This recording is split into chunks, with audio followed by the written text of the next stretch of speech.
What is up, everybody? I just wanted to preface this video by saying thank you to everyone who bought the JDM, Kawaii, whatever you want to call them, slaps last night. I have them all packaged up in an envelope, ready to go. I'm at my post office here in Eagle, and I'm gonna drop them in as we speak.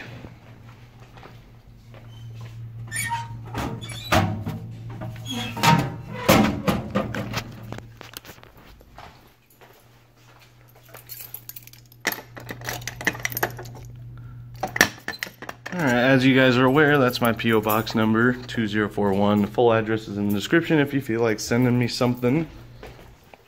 Now back to the Honda. I was reading through the comments in the last video, and this one guy who was new to my channel commented that he wanted to know like more about my backstory and how I make money and what got me into cars and stuff like that. And I figured that would be a cool way to segue into this new idea I've been wanting to do for a while. And initially I wanted to do it as a live stream, but as you guys know, I have a community guidelines strikeout. I appealed it almost 2 months ago, and Google or YouTube still has not gotten back to me about it. If you want to know what that's all about, you can click in the top right. I'll link the video where I explain that whole thing. But yeah, so I had initially intended it to be a live stream type thing where people in the stream comments got to pick the topic we talked about or whatever.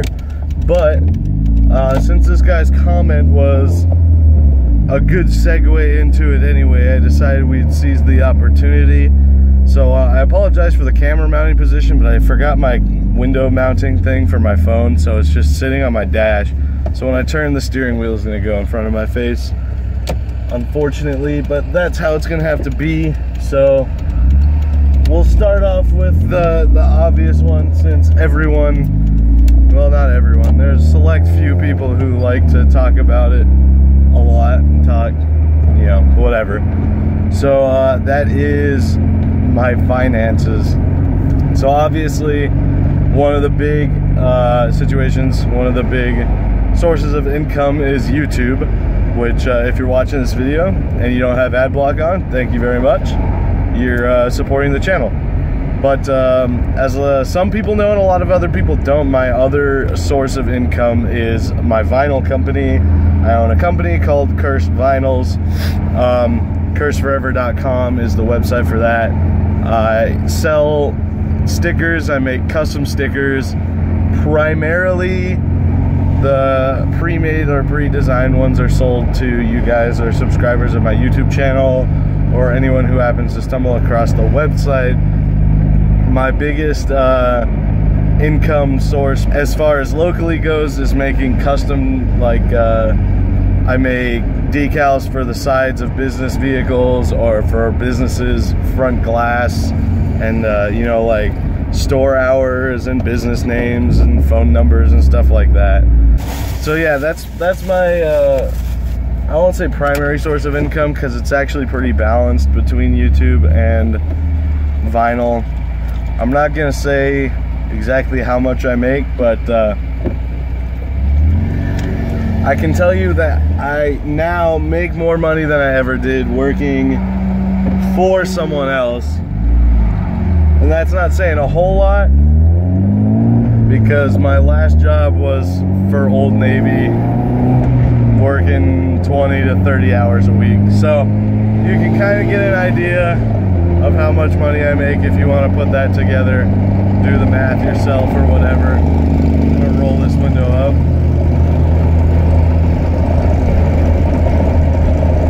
Shouldn't have rolled it down in the first place because it doesn't seal right unless you push it with your hand or whatever. But yeah, so that's my income. I don't make a lot more than I used to, but I make more money now than I ever have in life.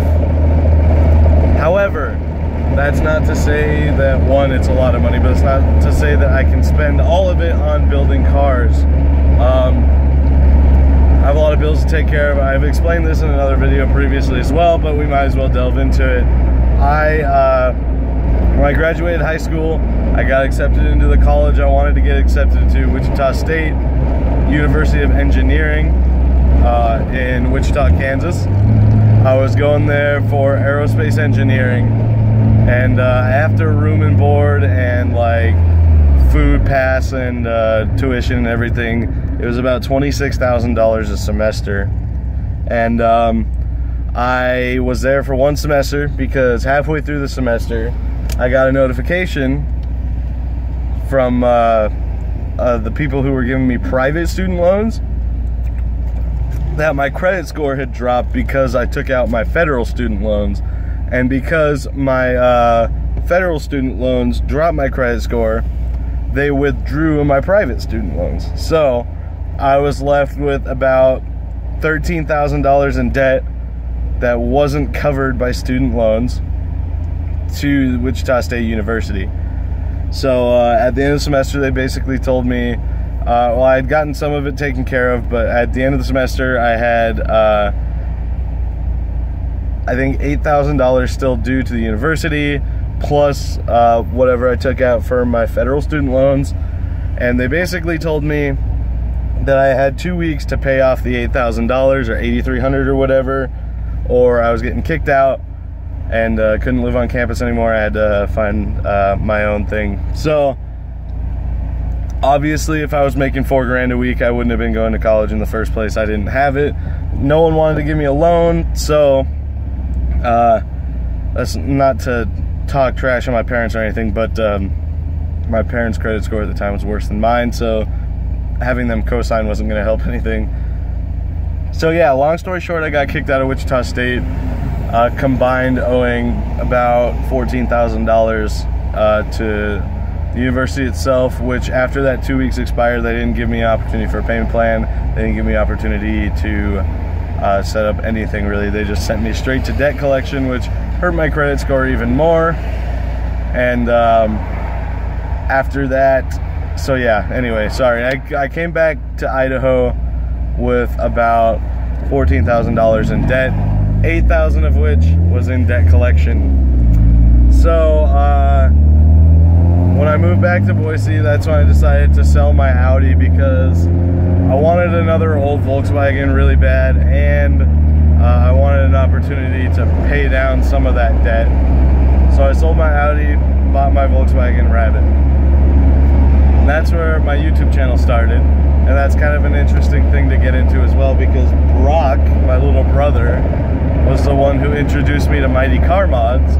And as we watched Mighty Car Mods, I was like, hey, we could do something like that. And I knew I wanted to put coilovers on the Rabbit or whatever, so we just started doing simple little videos, work on my Rabbit, and that's how the channel started. So my phone overheated on the ride back home, so out for a drive just became in for a sit.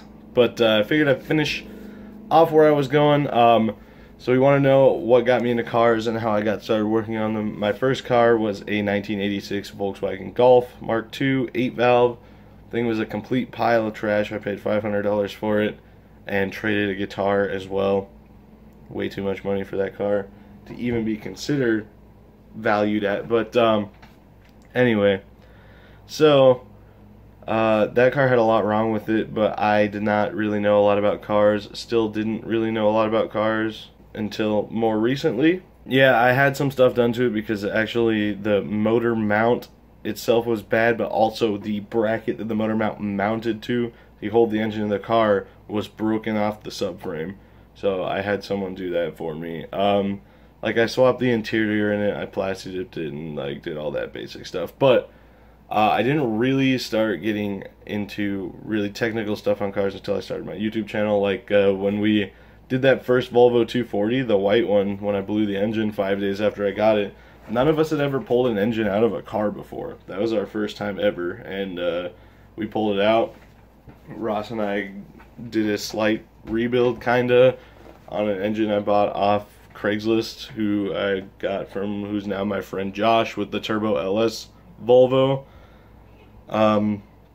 Put it in, connected all the wires and stuff, did it wrong. Austin came over, looked at the wires. We had like a couple things backwards. We put them back together and it ran and drove. So that was exciting. And like I said, we'd never rebuilt engines. We'd never swapped heads. We'd never swapped engines before. So basically my YouTube channel has been the reason I've gotten so into cars, but it all stemmed when I lived in Texas. I started watching Top Gear, but I couldn't get a driver's license while we were in Texas because one driver's ed was like $600 or something ignorant, and I knew I was moving back to Idaho for my senior year, whether or not my family was coming with me.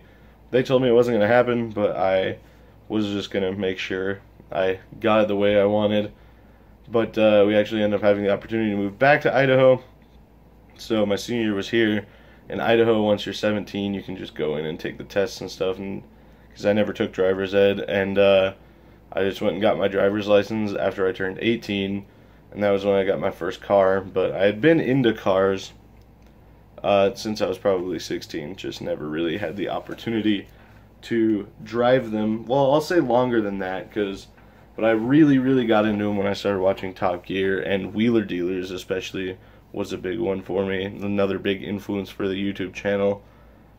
Just trying to video stuff getting done to cars and working on them and stuff. But yeah, so that's kind of like a nice little background story. And if you have any ideas for what you'd like to see next in terms of topics for out for a drive or in for a sit, I guess, depending on whether or not I can roll my window down or do it on a day that's as hot as it was today, because it was pretty warm. I just didn't expect my phone to overheat. But yeah, leave them in the comments, and I appreciate you guys watching very much, and hope you guys hit that subscribe button if you want to see what's coming up next for all the project cars, and hope to see you guys next time. Peace out.